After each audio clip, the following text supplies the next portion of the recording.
to some basketball. So by strike of midnight tonight, we're going to have the NBA playoff fields finalized. You got Grizzlies and Warriors playing for the 8th seed. Then round 1 starts Saturday afternoon already. So now seems like the perfect time for Nick to make his official playoff picks. Nick, take it away, my friend. Let's go. All right, so first we've got to deal with the play-in. I believe the Warriors are going to win tonight's play-in, and so this will be the Western Conference bracket. And by the way, as Wilds mentioned, called me Mr. Perfect, last year, my Western Conference bracket, perfect. My Eastern Conference bracket, thrown off by the damn Miami Heat. But it was the most, if you know, people track these things, it was the most accurate playoff predictions of any NBA analyst in America last season, was the one given right here on this show. So pay attention. That's right. All right, first round in the West right now. A lot of people are going to say Jazz are going to win.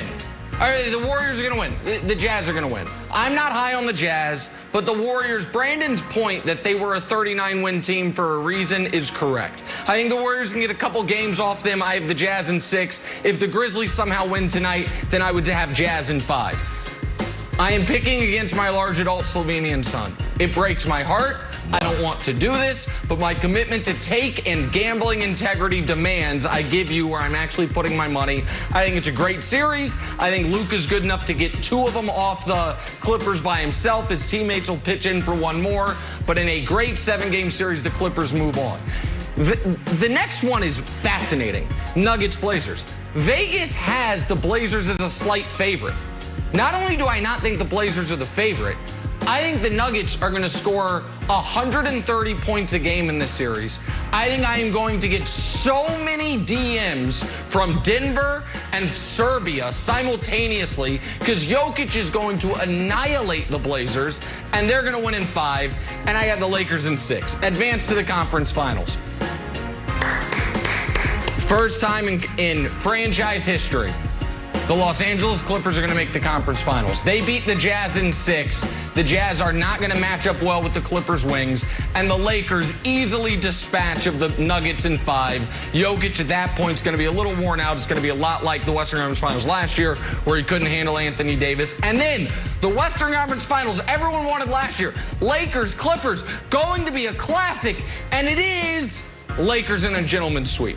At this point, what we've seen, Kawhi probably limping down the stretch of a playoff run after actually having to play every game. Paul George, I don't trust him, and they have no one to guard Anthony Davis. So the Lakers win the conference. Toughest series is the first round against the Suns. Now to the East. We'll go very quickly through the first round of the East. The Sixers are going to gentlemen sweep the Wizards. The Knicks in a classic against the Hawks. By Game 7, poor Trae Young's probably going to have a cracked tibia, a black eye. They're going to beat him up. They win in 7. I believe in the Milwaukee Bucks. They're going to exorcise their demons of last postseason. They beat the Miami Heat in 6. And then the Nets, pardon me, beat the Celtics in 5. It might be a sweep, but I'll give the Celtics 1 game. Now to the controversial part. Obviously, the Sixers will beat the Knicks in 5. I think Milwaukee beats Brooklyn. Game 6 in Milwaukee is where this magical Brooklyn run comes to a close. Drew Holiday is a massive upgrade from what they had last year in Eric Bledsoe. I believe in Giannis. They move on. And then, to me, the 2 best teams in the East all year, the Sixers and the Bucks, play each other in the conference finals. It is an epic conference finals. And the Sixers move on. Sixers in 7 over the Milwaukee Bucks, which would set up a Lakers-Sixers NBA Finals, which, Brandon, was my preseason NBA Finals, I may mention. This is a good, not an all-time, but a good NBA Finals. Lakers in 6, just like they won last year in 6. LeBron gets championship ring number 5. Nobody wants to see this. It's the number 1 seed in the East against the best team in the West. So there it is. There's your full bracket if you want to see it. The most controversial part is probably the Bucks beating the Nets and then the Sixers going to the NBA Finals. But there it is. There is my playoff picks from last year, which, again, I will remind you, got 1 series wrong last year, Bucks, Heat. That's it. So there it is. Brandon, have I convinced you? Is this the day you abandon the Nets? I think it is. I think I've done enough. No, absolutely not. Look, it's Friday. You know, I'm excited for the weekend. Yeah. I'm excited to go, you know, catch some breeze. Look, man, Chris already got me off my pivot, so I'm going to be quick here, man. There's 3 teams that we need to talk about. We need to talk about the Nets, we need to talk about the Clippers, and we need to talk about your Lakers. Let's start with the Nets. There's no way Kevin Durant, Kyrie Irving, and James Harden is going to lose to the Bucks in round 2. Absolutely no way. It's not happening, buddy. The second team, the Clippers. Okay. Ty Lue has totally changed this team. You're talking about Kawhi. He answered the bell, everything. Oh, he won't play back-to-backs. He's not a leader. Well, he did all of that. You are overlooking this team. This team is the real deal. And your Lakers, they stumbled. They barely got to the finish line. They are beat up. AD, I don't know what AD I'm going to get. So for you to have him going this far, it's just ridiculous. But I get it. I understand it. You're a LeBron James fan, which means you're now a Lakers fan. So you're going to ride and die for your team. But there's no way this bracket holds up. Absolutely it's not. Just analysis. No, okay, buddy. No fandom included. It's just analysis, Wilds. There's the bracket's going to hold up. I'm telling you right now, bracket's going to hold up. You know what I'm most nervous about? If I'm totally honest here, I am most nervous, Wilds, that I'm going to regret picking against my own son against the Clippers. That I've got one team that I'm known for not trusting. I got another team that is led by my scion, and all of a sudden I have the Clippers. If the Clippers beating them, my head says the Clippers will win that series because I don't think the Mavs can guard the Clippers' wings. But I thank you, Jenna. I appreciate that. But Wilds, that's of all those picks, that's the one I'm most squeamish about. That's what I was going to say. I called you Mr. Perfect with an asterisk because you went perfect with an asterisk last year, and I support you. I think this show thrives in 2 ways. One, where you have something controversial to say, and we just cut you down. We just try to throw as many arrows in you as possible. The other way it succeeds is by fully supporting this, which I really like. I like this entire bracket.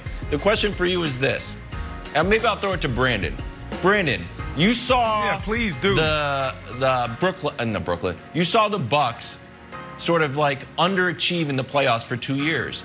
And each year Giannis learned something, and now it feels like he's got the time. And we've seen super teams come out and struggle. The Celtics famously didn't, but other super teams take a little while to gel. Are you not worried at all about the gel factor of your Brooklyn Nets, who have only played a handful of games together, and, by the way, aren't healthy either? 7. Hey, Kyrie Irving. Hey, Jordan. Hey, James Harden. Guys, get in here. Let me tell you what we're going to do against Giannis and the Bucks. This is what we're going to do. Build a wall. That's what everybody else did. That's what Miami Heat did last year in the bubble. Build a wall. He can't shoot. Everybody knows this. Everybody's going to be talking about it on all the other networks. They're going to be talking about it on our shows all day. We know how to stop him. So please, this makes no sense. Giannis hasn't developed. Once he's ascended from good to great, and now we're talking about going from great to elite, he needs to develop that shot. He hasn't done that. So that's why I'm not worrying about the Bucks, because you need Giannis to drop 40 a night when you got these 3 guys that can drop 25 apiece each night. Well, let's table the Giannis discussion for a moment because he has a great quote that I think we're going to talk about next, so we can dive further into that. But I have a Nets question unrelated to the Bucks for Brandon quickly, because I don't know if the audience has noticed, but Brandon, well, kind of, because Brandon in the last 2 shows has said the word defense more than all year combined. Warriors, Lakers, what happened? Defense. Why do you got the Suns? They got good defense. Like, all of a sudden, there's a lot of defense being talked about. Right. So I'm just curious if you're at all a little anxious about your Nets when you seem to be coming around that, in the playoffs, this defense is going to matter. Yeah, so here's the deal. Well, what did I say? Mid-April is when we can start talking about defense. All right, we're past that mark, so Yeah. we can talk about defense because at this level, these guys don't care, man. You can turn on the NBA game in January, February, March, and you can see these guys' effort level being extremely low. And then all of a sudden, they get in big games. They're playing on TNT, and then you see their energy. Playoff time, you see their energy. These guys know what's at stake. It's legacy play here. Kevin Durant, can he do it his own way? Kyrie Irving, can you do it your way? James Harden, you are known as one of the greatest players that never got it done. This is his moment. This is his opportunity. Blake Griffin, the same thing. Steve Nash, you are a rookie coach. You don't know what you're talking about. So these guys, because I'm looking at the competitive edge and the competitiveness that players walk around, well, people just walk around with, and in moments like this, they step up. They don't need to be a top 10 defense. They just need to be a defense that gives effort and communicates. Because offensively, you know what you're going to get. You just need to get a couple key stops throughout the game. So that's why I have the Bucks. Okay. I mean, excuse me, the Nets. Sorry. Oh, my.